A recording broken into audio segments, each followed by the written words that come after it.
이번 비디오에서는 저희 패턴 인식 개론 분야에서 사용하는 그 기초 지식인 선형대수학 이론에 대해서 좀 복습을 해보도록 하겠습니다. 즉 선형대수학에서 특히 벡터와 행렬 개념이 굉장히 많이 사용되는데요. 그것의 기초적인 그러한 의미를 다시 한번 좀 복습을 해보도록 하겠습니다.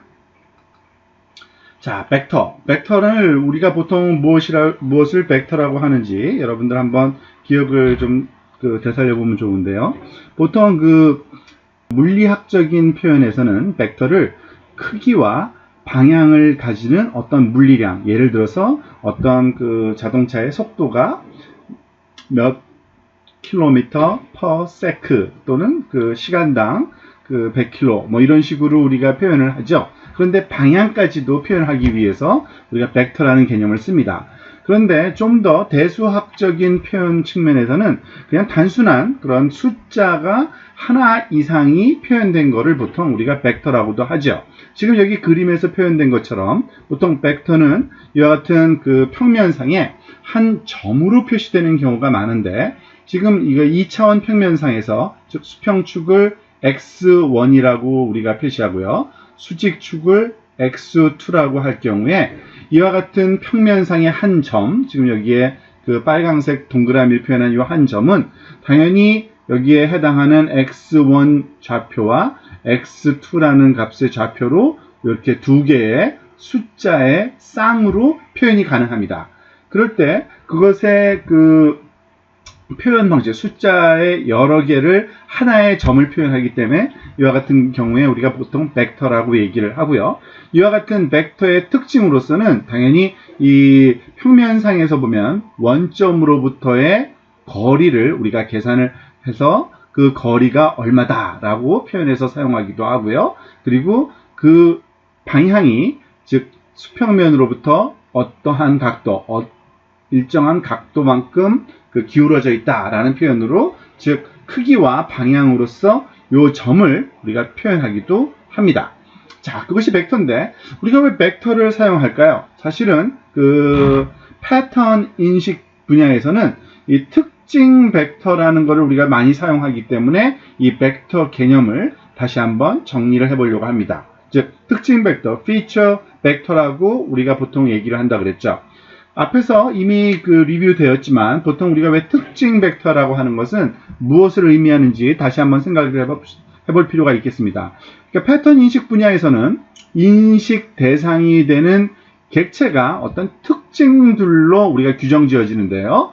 그 특징들이 여러 개의 특징일 경우에 그 여러 개의 특징 하나하나들을 수치화해서 우리가 갖게 되면은 여러 개의 숫자로 표현되기 때문에 이와 같은 특징을 차원을 가진 벡터로 우리가 보통 표현을 하게 됩니다. 이러한 벡터를 우리가 소위 앞에서 얘기했듯이 특징 벡터라고 얘기를 하고요. 이러한 특징 벡터들의 그런 대수학적인 계산을 우리가 적용하기 위해서 특징 벡터를 보통 행렬로 표현하는 경우가 있습니다. 즉 벡터가 여러 개가 모이면 행렬인데요. 즉 행렬의 가장 작은 단위가 벡터라고도 볼 수 있겠죠. 즉 행렬로 표현하면은 보통 이와 같은 특징 벡터, 다시 말해서 행렬로도 표현하는 내용들은 가장 일반적인 전통적인 방법은 이와 같은 열 벡터로 우리가 표현하는 겁니다. 즉 컬럼, 즉 이와 같이 수직적으로 늘어놓는 거죠. 즉 우리가 보통 벡터라고 하면 선형대수학에서는 지금 여기에 x라고 표현된 이 벡터를 우리가 유난히 두껍게 표현하고 있는 이유가 보통 선형대수학적으로는 벡터를 나타내는 변수는 볼드페이스, 이렇게 굵은 활자로 하는 게 상례입니다. 지금 보다시피 그래서 이와 같은 x는 x1이라는 값과 x2라는 값과 즉 많이 xn이라는 값을 갖게 되는데요. 이런 n개의 값으로 구성된 이런 x 벡터는 이와 같은 컬럼 벡터라고 보통 우리가 얘기를 하죠. 즉 열 벡터, 우리나라 말로 표현하면 이렇게 위에서 아래로 차근차근 정리된 이런 형태로 보통 표현을 합니다. 그래서 만약에 우리가 그냥 x를 한 줄에 쓰기 위해서는 이 같은 컬럼 벡터를 트랜스포즈 했다. 즉 이렇게 그 위첨자에 t자라고 한 이유는요. t라는 그 표현은 그 벡터에 사용하는 그 연산 중에 하나가 전치 연산이라는 게 있습니다. transpose라고 보통 우리가 부르는 연산인데요. 즉 행을 열로 바꾸고 열을 행으로 바꾼 겁니다. 원래 보통 x는 이렇게 그 옆으로 눕혀 있지 않고 세워져 있기 때문에 우리가 열의 형태로 표현하면 행을 transpose 한 것이 보통 우리가 말하는 일반적인 그 특징 벡터 x를 표현할 때 쓰고요. 이것을 그 벡터는 당연히 n개 어떤 일정한 개수개의 컴포넌트를 갖는데 그거를 행과 열을 갖는 행열로 표현할 때는 n by 1 보통 n 곱하기 1이라는 행열로 보통 표현을 합니다. 그 얘기는 뭐냐면 즉 보통 행열을 우리가 얘기할 때요. n 곱하기 m 이렇게 쓰면은 이 n은 행의 개수고 m은 열의 개수거든요. 즉 행의 개수가 하나, 둘, 점점점 결국에 n개가 있고 열의 개수는 딱 한 개만 있으니까 바로 n by 1 행열이라고 표현하기도 합니다. 자, 다시 한번 이미 설명되는 과정 중에서 그 벡터의 전치에 대해서 설명을 했습니다만 벡터의 전치를 다시 보면요. 벡터의 전치라고 하고 부르는 것은 n by 1 행열을 행과 열을 바꾼다 그랬죠. 즉 1 by n 행열로 바꾸는 또는 그 반대의 경우도 마찬가지입니다. 그래서 보통 우리가 열로 표현되는 x를 우리가 이렇게 전치 행열 트랜스포즈를 했다라고 표현하면 결국에는 이제 이거는 행 벡터가 되는 거죠. 열 벡터가 아니라 행 벡터로 이제 바뀌어서 표현할 때 이와 같은 전치 그 연산을 사용하게 됩니다. 자, 이와 같은 벡터를 이해하는 데 있어서 우리가 또 벡터의 크기를 우리가 또 이해할 필요가 있는데요. 보통 벡터의 크기를 나타낼 때는 포멀한 용어로는 선형대소학에서 norm, N-O-R-M이라는 표현을 쓰기도 합니다. 그리고 기호로는요, 이런 벡터의 왼쪽과 오른쪽에 즉 수직선 두 개를 이렇게 더블 그 버티컬 바를 그어줌으로써 보통 그 벡터의 norm 또는 벡터의 길이를 표현하는 데 활용하기도 합니다. 벡터의 길이가 갖는 의미는요, 아주 간단합니다. 우리가 알다시피 벡터는 예를 들어서 2차원 같은 경우에 물론 그 차원의 개수는 상관이 없습니다만 2차원 그 도메인에 속한 벡터의 경우에는 2차원 그 좌표값 하나인데 그 원점으로부터의 그 좌표값까지의 거리, 여기서부터 여기까지의 거리를 우리가 보통 벡터의 크기라고 하고요. 즉 포멀하게 다시 한번 정리해보면 이렇죠. 벡터의 크기는 원점에서 벡터 공간상의 한 점까지의 거리를 말하고요.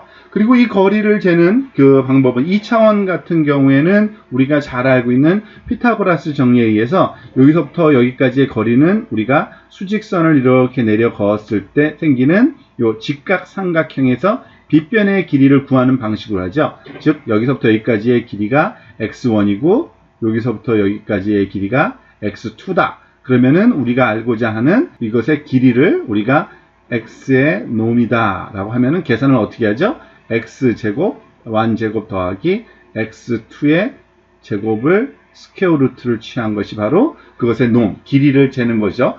그와 같은 것을 좀 일반화 시키게 되면 이와 같은 수식이 가능하다고 볼 수 있습니다. 즉, 그 차원이 그 컴포넌트의 개수가 제한이 없습니다. 즉 벡터는 몇 차원 벡터냐에 따라서 그 차원의 개수에 해당되는 만큼의 그 구성 요소를 갖겠죠. 그래서 x1제곱, x2제곱, x3제곱, n개로 구성되어 있을 때는 x의 n제곱을 구한 다음에 그것을 다 더해서 스퀘어 루트를 취한 스퀘어 루트를 그 계산한 값이 바로 그 벡터의 크기가 되고요. 이것을 좀 더 그 컴팩트하게 표현하기 위해서 우리가 시그마 기호, 덧셈 기호죠. 즉 xk번째를 xk번째 자신과 곱한 것, 즉 xk의 제곱이죠. 그 k를 1부터 n까지, 즉 x1, x2, x3, xn까지를 다 제곱을 해서 썸메이션 더해주고 그것을 계산한 값, 덧셈한 값을 스퀘어 루트 2분의 1 제곱을 해준 값이 바로 놈이다. 그리고 좀 더 콤팩트하게, 더 심플하게 표현하기 위해서는 이 스퀘어 루트 안에 요 계산식이, 즉 x1부터 xn의 제곱들을 다 더해서 제곱을 해서 더하는 그 방식은 사실 좀 더 단순하게 표현하면 x 트랜스포즈와 x를 곱한 것과 마찬가지입니다. 왜냐하면 우리가 알다시피 x는 그 열벡터이기 때문에요. x 트랜스포즈라고 하는 거는 x1, x2 행벡터로 x의 n까지 이렇게 주어지는 거고요. x는 이와 같이 열벡터이기 때문에 x1, x2, 점점점 x의 n까지 주어지는, 즉 요 두 개의 곱이 바로 x 트랜스포즈와 x를 곱한 것의 실질적인 행렬시계로 표현한 또는 벡터 연산으로 표현한 경우입니다. 자, 요것을 곱하는 방법은 우리가 그 소위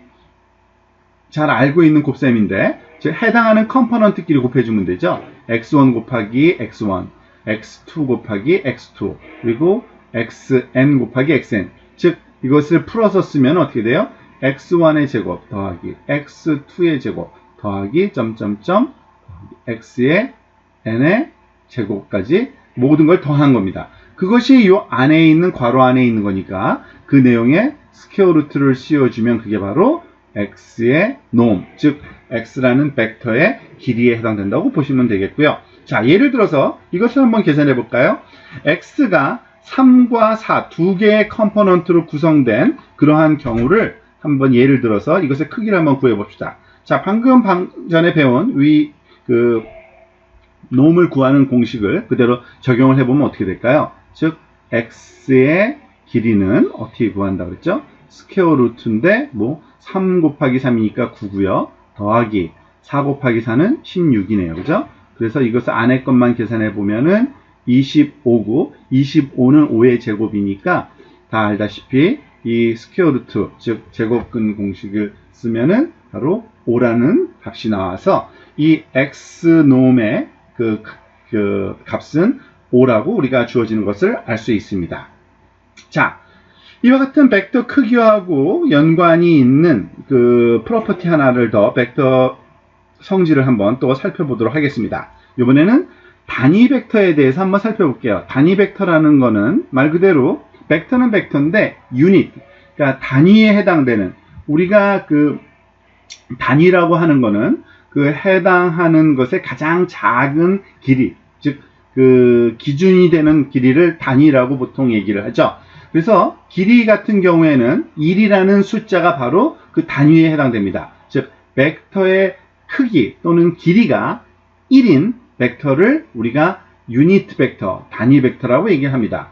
만약에 어떤 벡터든지 간에 그 벡터가 주어져 있을 때, 그리고 그 벡터가 여기서는 0이라고 한번 표현을 했네요. 어떤 벡터, 임의의 벡터가 그 v가 주어졌는데 그 벡터의 길이가 0이 아닌 경우를 우리가 지금 예를 들고 있는 겁니다. 단위 벡터에서 임의의 벡터 v의 가 주어졌을 때 그 임의의 벡터 v가 길이가 0이 아닌 경우여야 되고요. 근데 만약에 얼마나 길인지는 모르겠지만 그 v라는 벡터의 방향은 똑같은데 길이만 단위 벡터인, 길이만 1인 u라는 벡터를 우리가 생각을 하면 그것을 구하는 방법이 아주 간단하고요. 그와 같은 과정을 보통 우리가 벡터의 정규화, 노멀라이제이션이라고 부릅니다. 즉 길이를 짧게 1이라는 단위 길이로 만들어주는 것 뿐입니다.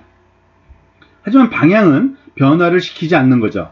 그러기 위해서는 이와 같은 수식을 적용하면 된다는 얘기인데 굉장히 간단한 수식입니다. 사실 무슨 말이냐면 어떤 임의의 벡터 v가 주어졌을 때 그 벡터의 길이, 조금 전에 벡터의 놈을 구하는 방법을 요 위에서 우리가 배웠잖아요. 즉 v라는 요번에 벡터를 우리 갖고 있을 때 이 v라는 벡터의 그 길이에 해당되는 그 놈을 우리가 구하고서 그것으로 나누어 주면 그게 바로 단위 벡터에 해당되는 그러한 결과를 얻게 됩니다.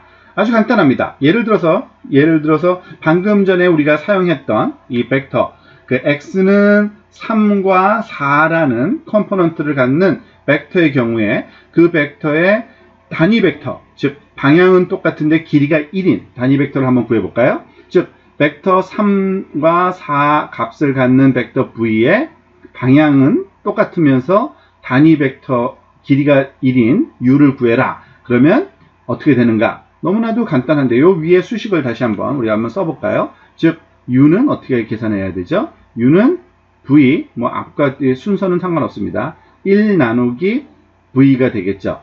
V놈. 근데 앞에서 V놈, 이 X에, 여기서는 X였으니까요. X의 놈을 어떻게 계산했었죠? 값이 5였었죠. 그러니까 이거는 뭐냐면, 즉, 우리 5분의 1 곱하기, 그러니까 이거 순서는 다시 바꿔놓고요, 제가. 즉, 3과 4. 그러면 어떻게 됩니까?